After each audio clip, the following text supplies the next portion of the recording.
Hello guys, তোমাদের জন্য আজকে ব্লগ ভিডিও শ্যুট করলাম। আজকে আমি খাওয়ার জন্য রেডি হচ্ছিলাম, তো ভাবলাম তোমাদেরকে ব্লগ ভিডিও একটা দিই। তো আজকে দেখো এই যে রেডি হচ্ছে আমি খাওয়ার জন্য। তো মেকআপ মোটামুটি হালকা করে নিয়েছি, এই যে লিপস্টিক পরছি তাই দেখাচ্ছিলাম লিপস্টিক পরছি দেখো। তাড়াহুড়ো করে করছি। এই যে 5 টাকাওয়ালা লিপস্টিক, এটা এখন 5 টাকা না, সরি 15 টাকা নিয়েছিল। তো যাই হোক, এই হলো ব্যাপার। তো তাড়াহুড়ো করে এবার হচ্ছে আমি চুলটা বাঁধছি, টিপটা পরে নিই, একটা টিপ পরে নিলাম। কিন্তু আমি ব্লগ ভিডিও দিতাম হিন্দিতে, কিন্তু তোমাদের জন্য একমাত্র বাংলায় ব্লগ ভিডিও করছিলাম। তো ভাবলাম আজকে একটা ব্লগ ভিডিও বাংলায় করে দিই। তোমরা কমেন্ট করো আমাকে কেমন লাগছে জানিও, আর প্রচুর ভালোবাসা দিও। আর আমার ইনস্টাগ্রাম আইডি সুজাতা লাইভ 45 অবশ্যই ফলো করে নিও।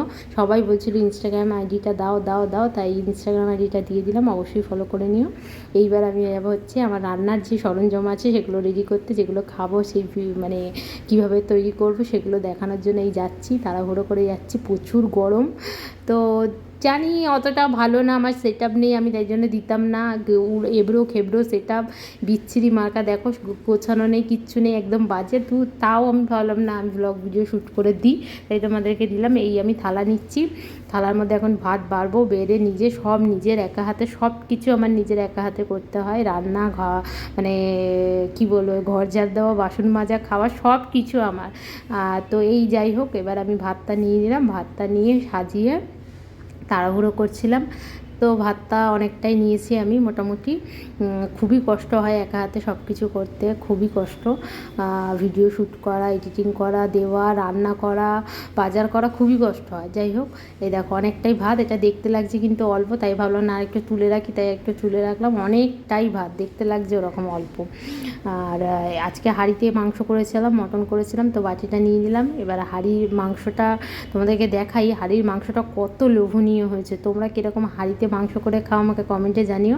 আমার তো ভীষণই এরকম হাঁড়িতে মাংস খেতে ভালো লাগে, কারণ প্রেশার কুকারে যে মাংসটা আছে না, ঠিকঠাক গলে না, মানে খেতে অত সুস্বাদু হয় না। কিন্তু এই যে হাঁড়ির যে মাংসটা আছে এত সুন্দর খেতে হয়, মানে বলার মতো না।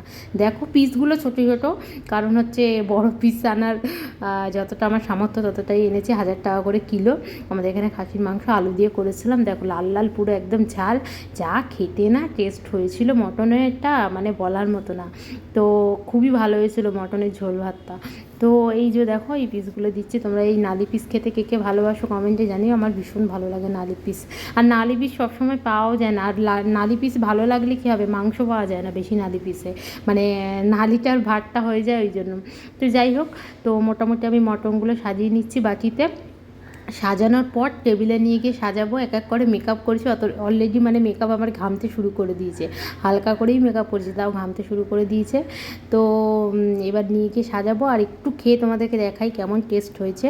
তো একটু কামড় দিলাম, তো দারুণ হয়েছে। তো আজকের মতো এখানেই, আবার দেখা হবে পরে ভিডিও। টাটা, তোমরা সবাই ভালো থেকো। যদি ব্লগ ভিডিও চাও, যে সুজাতা ব্লগ ভিডিও দেখতে চাই, তো অবশ্যই কমেন্টে জানিও, আমি নতুন সুন্দর সুন্দর ব্লগ ভিডিও তোমাদেরকে উপহার